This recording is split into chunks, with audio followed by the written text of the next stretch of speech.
Everybody, welcome. We've got an update for the hard surface toolbox. And what I've done is I've added even more functionality to it, cleaned some more things up, and make it user friendly, got some feedback on it as well. And then the asset gallery that's in here, well, that's going to be getting stocked with Boolean cutters, backgrounds, preset models, and yeah, I put some of my battle mechs in here as well. So if you want to append these in, now you can.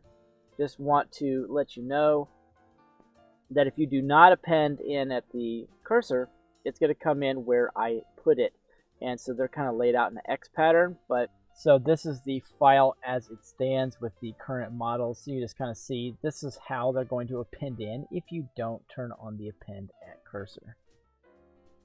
Just append it in at the cursor for regular models, and then you'll have some cool models that are completely done for the most part, and then you could kind of come in here and modify this as you wish. This was actually made with Grid Modeler, so it's got a lot of really finite cuts on it, but still has a lot of room to work on. And so that is by design. It's something that you can either just take it, texture it, call it your own, and go with it, or you can go ahead and modify that. Now, for the cutters, you want to not append in at the cursor for a certain type. And if you drag this out, you'll see there's a little tiny model in the middle. The icon's hard to see, but there's nothing in these. So these you could drop in anywhere you want, but these have to be dropped in at the 3D cursor. So make sure to append them in there because they are designed as cutters that are kind of like ready to go, if you will. All right, and for the cutters, I got two types. One will have a little icon or a little mesh in the middle. Don't append these in at the cursor. Turn that off, and then go ahead and append in those models because these are customizable. You can just do whatever you want with them. Go over here to the modifier tab. You'll see you got a slasher array and a slasher curve, which is me, 3D slasher. And so you'll be able to modify that and kind of like change it around as much as you want. Now, all of that being said, you can now drop in these preset cutters anywhere you want. And you can scale these in. So coincidentally, if you just want to drop in a cube and maybe scale that up, bring down the cutters, and kind of go ahead and we'll just offer up a little Boolean cut here. Like that, something like that looks pretty good. And Control minus after I shift select, and then you'll have this nice cutter to work with. And it's fun because you can say apply this particular mesh and apply that modifier, grab the cutter, scale it, and then shift select and Control minus and cut it again and make some pretty cool designs. And then once again, you can rinse and repeat. Or you can go ahead and drop in a different cutter, whatever you want. And I've got quite a few in here. You can bring them down. And they're just designed to add a little extra pizzazz, a little extra detail to what you're doing. And you can scale them up if you want, or you can leave them the way they are. And every now and then you'll see that happens, probably because you didn't apply the previous Boolean. And every now and then you'll see it's kind of hard to get it out, especially while you're doing it. And so I left this one alone for this purpose so I could show you guys. So if you take the preset that is still active, right, you're going to end up with a double sometimes. It's kind of hard to avoid with arrays, right? So what do? You could come in here and just press L over the one that's kind of offset, hit X, delete by faces, and now you've got a nice clean setup. And you could, of course, do whatever you want to that. And that looked pretty cool. Now, obviously, you know that you could do that with any shape that you want, but you'll have some presets here. And then I've got some other battle mechs and things. I've got a TIE Fighter, which I really like. And where did that append in? There it is. So I didn't append that one in at the cursor, but I can. So just append in at cursor, and it will go ahead and append there. And I made this with geometry nodes and then kind of left a lot of the actual details up to you. You can kind of customize this. I did put in some pretty nice detail on it, so you can go in and you kind of nice starting point with no shading errors whatsoever, and just kind of go with it. Now, all that, I've got some more updates here. So now with the Carver tool, it's up here and you'll see the active object. You can turn on and off the visibility of the viewport. Render, you could show bounds. You can also parent objects, create vertex groups. You've got some of the things that are used a little bit more are going to be highlighted in red. So if you wanted to turn on cavity, you can do that, and now you'll see how the model looks. It's a little bit more glorious, if you will. And then you could turn cavity to screen or both. You can get the ridge and valley. You could change your material. This is pretty fun. You could change to the random colors. You could change it to object and all that fun stuff. So, and then attributes and back to that base setup, which is grabbing one of these menus in here and it's kind of grabbing a bunch of these features for you.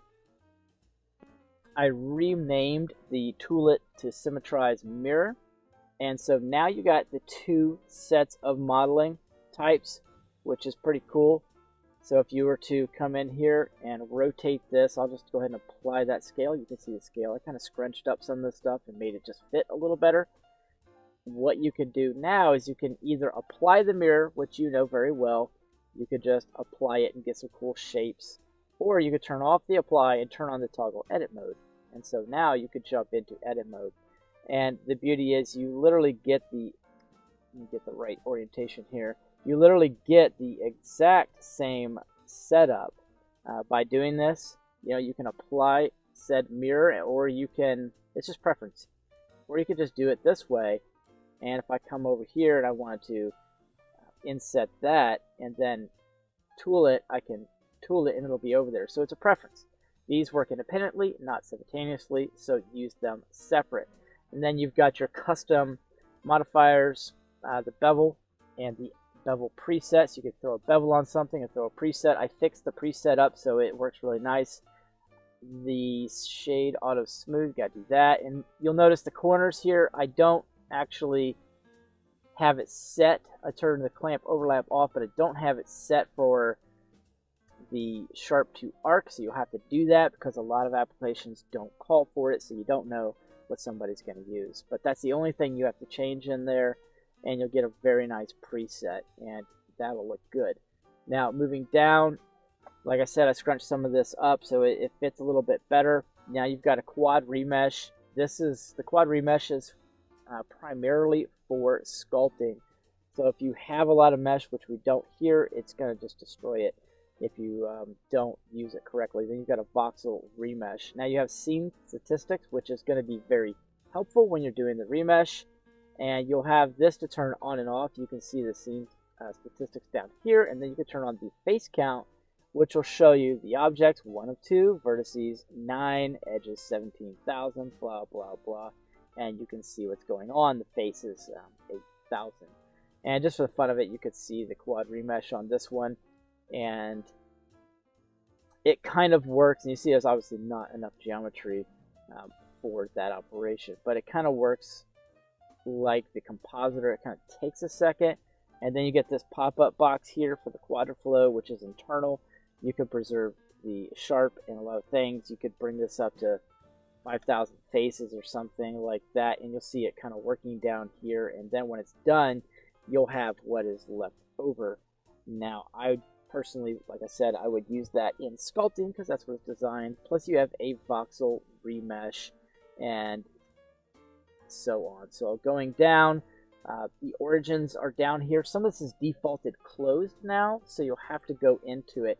Now you can change the origin, geometry, cursor, and the cursor to the active, which is used quite a bit. So if you have an edge and you want to bring the cursor to the active, then you could do that. And now, if I wanted to bring an object in, like a UV sphere, and let's see, I just maybe shade that smooth and then put a horrible boolean in that, which I need to bring up just in the modifier stack in case you ever know.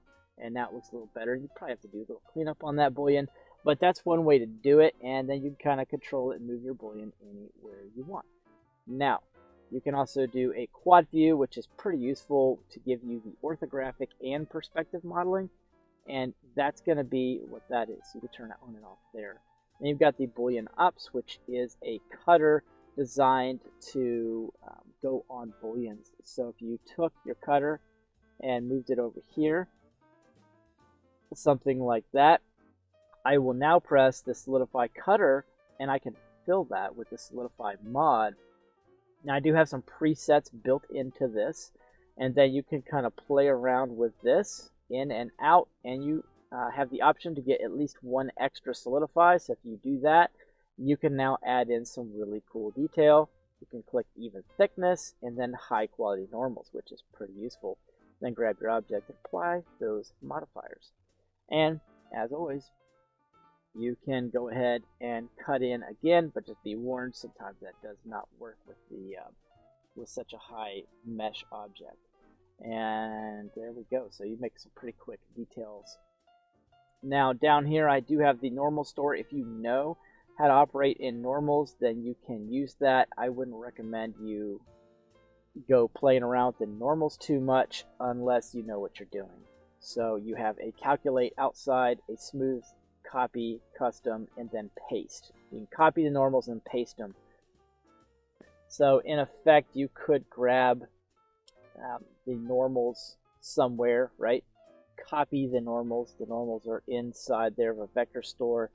Come over here and then paste those normals. But like I said, if you're not sure about how to do that and you don't know how to fix the normals, don't do it. You can smooth the normals as well. And so you got a way to actually kind of fluctuate them and correct your shading, which is cool. And then you can recalculate everything outside or just calculate it inside, which will really help you out, especially in hard surface modeling. It's not always ideal to come in and put on a weighted normal. You can, but it could definitely destroy a bunch of stuff. And that definitely did not actually help my mesh. So there's particular ways to do that and tutorials on that out there. I encourage you to seek that out, as this is just a bit of a powerful tool for you guys to use. Now also I have the pie menus, Shift Alt Q. That is going to be an edge menu. You're also going to have X-ray built into that, so you can kind of see through your model a little bit and occlude it. Now you can also come back in, turn it off. And Shift Alt W is going to give you the scale and alignment tool. This one's pretty cool. So I'll just go ahead and delete all these, bring the cursor back, drop in a cube, Shift D, scale it up. Now this doesn't work unless you do not apply the scale here. That wouldn't be what you do. The active object is going to be the one that you're scaling to. So if you hit Shift Alt Q and you want to, Shift Alt W, you can align to the active, and I'll go ahead and X-ray that. You can see what just happened there. And so if I now select it, because I didn't change anything, I can align the scale. And now that is scaled up perfectly. Now if I was to screw this up, unfortunately I rotated my mesh by accident. Who knows what I did. If I want to realign that, it's very easy. Shift Alt W, and what you can do is align all of the rotations back. Now, if you also want to do some individual scaling, you can scale this to X. You can, if it needs it, you can scale to the Y as well. And let's do it this way and scale to the Y, and you can see how that works. It's going to scale it out. And then if you scale it to the Z, you can scale it that way. And that's pretty useful sometimes, so you can make some interesting shapes, models, and so on. And I can turn that off. Anyhow, that is the basic breakdown of the hard surface toolbox. It does a lot more than that. Like I say, you can hide the grid, which is also an in-front option. So if you didn't have a secondary mesh, it will keep the wires out of your mesh while you're working. So see, the grid is in it now. You can turn that out. You can show the access to this, and then if I apply the scale to this, you can see how all of that works. Alright, then of course I do have some other options for you. If you want, you can turn on the normal direction and see which way your actual normals are facing. And it may be a little tough to tell, but there's a normal direction there. And you can always go to overlays and increase the size. I think I'll go ahead and add that parameter so you can see it. I'll add that parameter and make this show up a little bit bigger. But of course, you know, when you're doing a different type of mesh that's got a lot more faces, like maybe have the Suzanne or something like that, you want to see the normal direction, you'll be able to see that. There, and I think that's about where it sits normally. Alright, so that's it. Appreciate you guys watching. Just an update. Like I said, I'm going to pack this full of cutters and models and things as I already have. Just kind of make some preset ideas. You know, go ahead and hit me up on YouTube. Obviously, that's where I'm posting this, but if you happen to come across this video somewhere else, I am at 3D Slasher, and you can send me some messages on my community page if you have some requests. Thank you guys, and I'll see y'all in the next tutorial lesson.